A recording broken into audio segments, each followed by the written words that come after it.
você quisesse comprar uma previdência que te pagasse o equivalente a R$ 3.000 por mês. Lembrando que tem empresa, pessoal, que a minoria das empresas pagam por mês. Então, a gente sempre faz a conta anualizada, beleza? R$ 3.000 por mês daria aí R$ 36.000 por ano, tá? Então, a gente trouxe aqui, José, bota aí na tela para nós, por favor. Vai cortar aqui a gente, mas não tem problema. A gente trouxe aqui uma pequena simulação, tá? Uma conta literalmente de padeiro aqui para vocês, para a gente chegar aqui a algumas conclusões simples, tá? Então, pegamos aqui a média dos proventos pagos por ação nos últimos 5 anos, em média, tá ok? Então, pegamos aí 5 empresas que vocês conhecem muito bem do BEST, tá bom? Não é recomendação, lembrando, é meramente um exemplo prático aqui.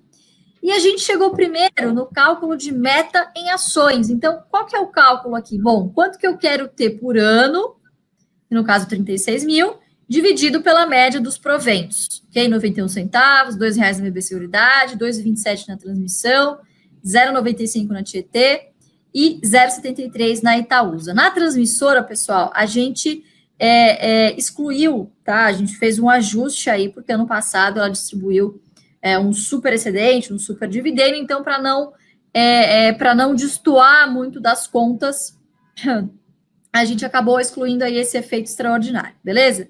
Então, basicamente, o investimento total hoje, considerando essa meta em ações, para vocês receberem o equivalente a R$ 3.000 de dividendo, está aí na tela, ó, nessa quarta coluna. Então, hoje, o maior desembolso que vocês precisariam fazer seria no Santander, tá? O equivalente a R$ 800.000. E o menor investimento que vocês fariam hoje, metade desse investimento seria na BB Seguridade, o equivalente ao montante a R$ 400.000. Na coluna ao lado, eu coloquei só para vocês darem uma olhadinha como que ficaria esse cálculo durante a pandemia. Não peguei a mínima, peguei exatamente o dia de hoje, só que em maio de 2020. Vejam só a diferença. E aqui quero chegar a algumas conclusões com vocês. Vejam como o preço importa. Quem fez essa conta na época, né, em maio de 2020, hoje está com um dividendo muito provavelmente superior a esses R$ 3.000. Pode ser que esteja, né? O yield on cost, ele é muito superior, porque os preços pagos foram também muito menores. Tá? Então, primeiro ponto, preço importa. Segundo tema aqui, vejam só como tem algumas empresas, quanta diferença, né? Principalmente aqui no Santander. E o destaque aqui para BB Seguridade, que, inclusive, vocês precisariam aportar menos hoje do que precisariam no mesmo período do que o ano passado. Tá, Joe, pode tirar aqui da nossa frente? Então, basicamente, é uma tabelinha para vocês entenderem, tá? Esse desembolso, ele é à vista. Pô, mas eu não tenho R$ 400.000 à vista, Lu? Eu também não, pessoal. É por isso que o nosso foco é lá na frente. Né, Fabiel? Lembra o que o Márcio te disse? Porra, não tem 100 mil? O que você faz? Corta o bendito zero. Vamos para 10, né? É isso aí. Não tem 10 mil. Eu fui terminar em R$ 1, mais ou menos. Eu fui cortando muitos zeros aí. Até o Márcio falava. Você era trader na época. Né? Era trader. Então, basicamente é isso, pessoal. Não é para desanimar ninguém, mas é para mostrar para vocês que não é impossível. Lembrando que aqui a gente não colocou as capitalizações, ou seja, a gente não fez a conta aqui do juro composto, né? Então, é possível vocês chegarem nessa soma, né? Obviamente, depende do valor que vocês vão aportar, né? E aí vocês podem fazer a conta, dividir por 6, tá? por 12, para chegar aí no montante que vocês precisariam aportar por mês. Tá? Mas é para mostrar para vocês que é possível se vocês diluírem isso no longo prazo, principalmente se vocês usarem aí a bola de neve nesse início para reinvestir os dividendos. E, pessoal, aqui 2 pontos muito importantes, né? Em primeiro lugar, nessa análise, a gente não está considerando valorização patrimonial, como a Lu disse lá no começo. Então, não quer dizer que o seu retorno de 6% vai ser o seu retorno anual eterno. Isso não é verdade. Primeiro, porque os dividendos tendem a crescer e, segundo, porque as ações tendem a valorizar. Eu fiz uma simulaçãozinha super rápida aqui também, para vocês, para ficar muito claro qual que é o poder do dividendo à medida que o yield vai aumentando, né? Então, se você entrar numa ação a 6% de yield, ela vai representar uma renda mensal para você. Agora, a gente sabe que muitas vezes você entrou numa ação que está pagando 6% nesse ano, mas no ano seguinte, em função do preço que você pagou, o dividendo vai representar 8%, 10%, muitas vezes muito mais. A gente tem vários exemplos da própria pandemia no ano passado, no fundo do poço da pandemia, a gente comprou algumas ações ali que valorizaram, mas o dividendo também cresceu muito desde então. Então, o yield aumentou muito. Pessoal, só para vocês terem uma ideia, né? Baseado no que a Lu está falando, que ela estava falando agora há pouco, para você ter R$3.000 por mês de renda, isso equivale a uma renda anual de R$36.000 ao ano, uma renda anual. Para você ter esses R$36.000 com 6% de yield, você teria que fazer um aporte de R$600.000. À medida que o yield vai subindo, a necessidade de aporte vai diminuindo. Então, com a yield de 7%, esse aporte já cairia para 514 mil. O yield de 8%, 450 mil. 9%, 400 mil. E 10%, 360 mil. Então, você não precisa necessariamente se preocupar em buscar quais são os maiores yields. Mas você pode muito bem começar no yield de 6% e olhar aquelas empresas que têm a perspectiva de crescimento no lucro e crescimento no dividendo. Porque isso, no final do dia, vai contribuir e muito para você atingir essa meta numa velocidade muito maior, né, pessoal? A gente pode dar um exemplo prático aqui, né? Tem muita gente comentando da bendita Taesa aqui, talvez ela seja um belo exemplo, porque ela é muito, assim, retilínea nesse sentido, né? Retilínea não, ela é muito, digamos assim, ela é uma geradora de caixa e pagadora de dividendos desde que conhecemos por empresa, porque está num setor bem resiliente. Pessoa que pegou, inclusive no JBI, no Jeito Barça de Investir, ela é um belo exemplo, né? Pessoa que pegou há 5 anos atrás, pegou a R$20, ela pagava cerca de R$2 de dividendo.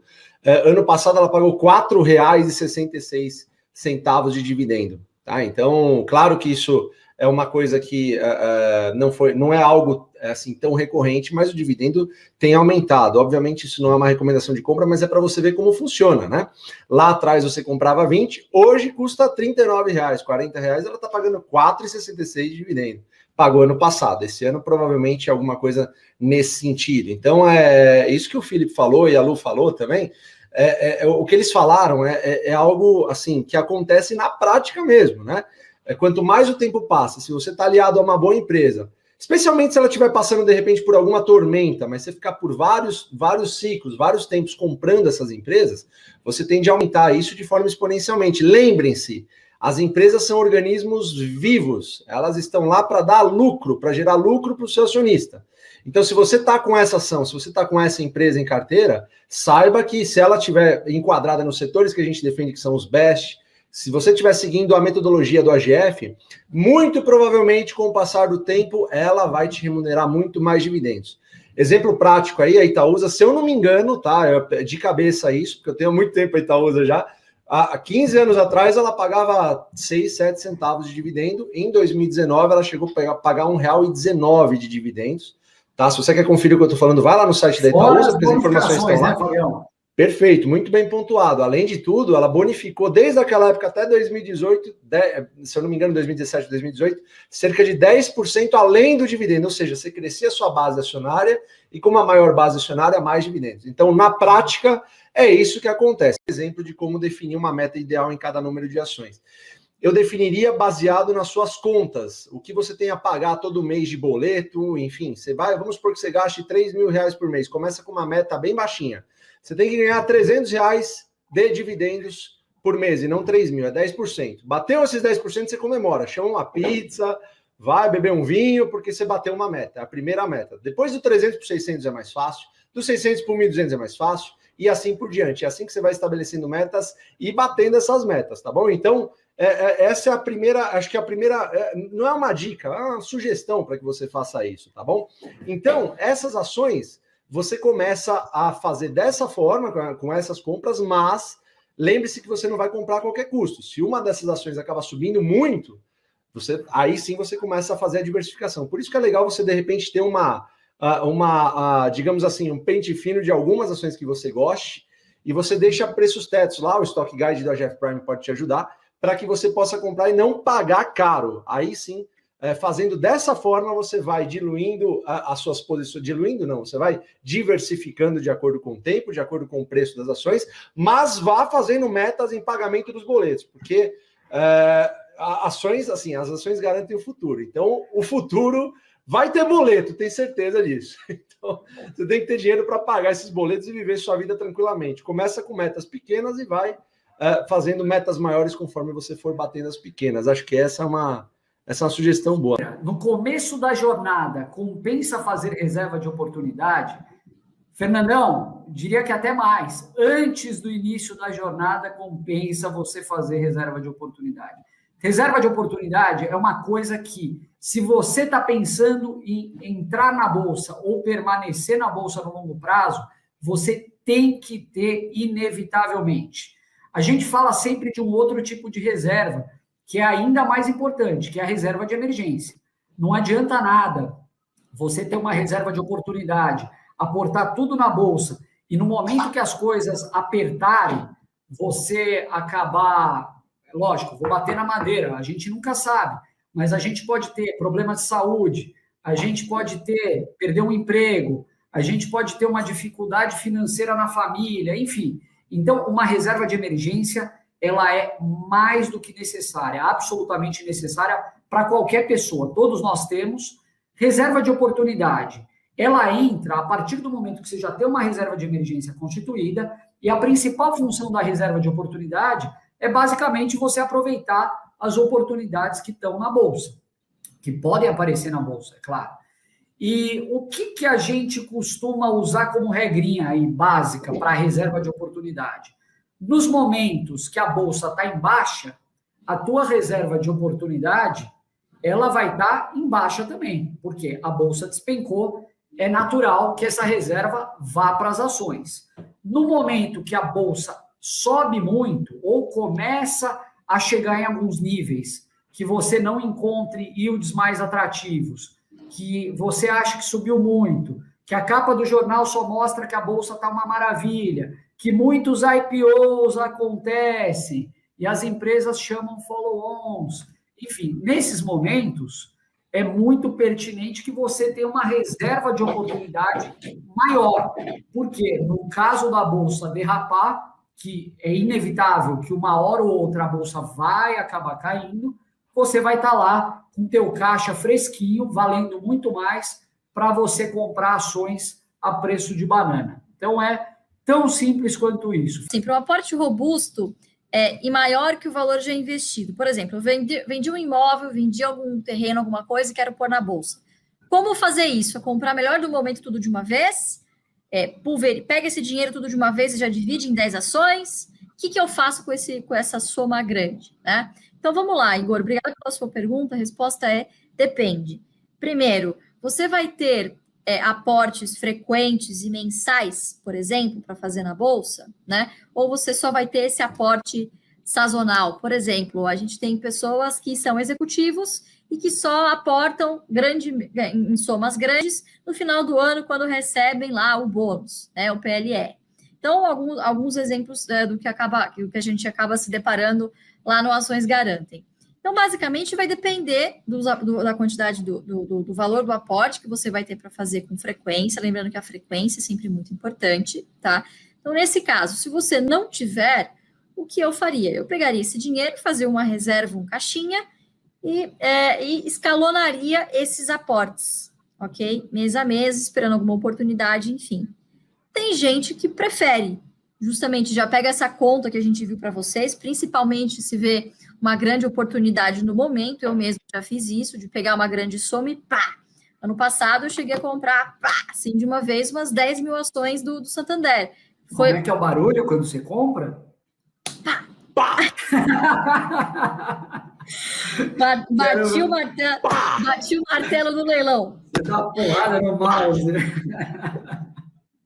Agora eu vou comprar. Pá, fechado. Fechado. Tchado. Isso aí. Porque, porra, Santander é R$11, era pá, pô, você vai lá e compra tudo que você tem. Você vende sua mãe e compra. Agora, numa bolsa assim, de pontos que você tem, você vende a Dona Carmen, que eu sei se a Thaisa fosse para R$11, Fábio. E eu facilmente. Olha a piada que vocês mandam na semana do Dia das Mães, sério. Parabéns, olha mamãe. Que absurdo esse AGF. Colocando a Dona Carmen no eBay. Desnaturado. Mãe, um beijo para você, para a senhora. Feliz Dia das Mães. Mas eu sinto lhe dizer que se Santander voltar para R$11, a senhora está em risco.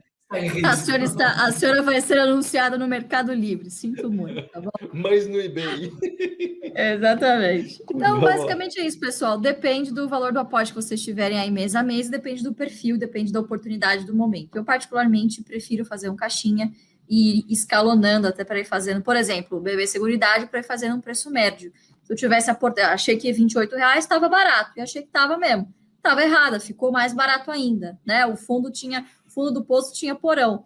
Então, que bom que eu fui escalonando, fui fazendo um preço médio, né? Fiz termo, enfim, fui lançando opções, lançando put. Quem é do AGF Prime sabe, a gente fala muito sobre dividendo sintético, aporte pedalado com puts, enfim. Então, a gente vai usando aí alguns artifícios para tentar aportar aí no melhor valor possível, lembrando que não tem como a gente adivinhar.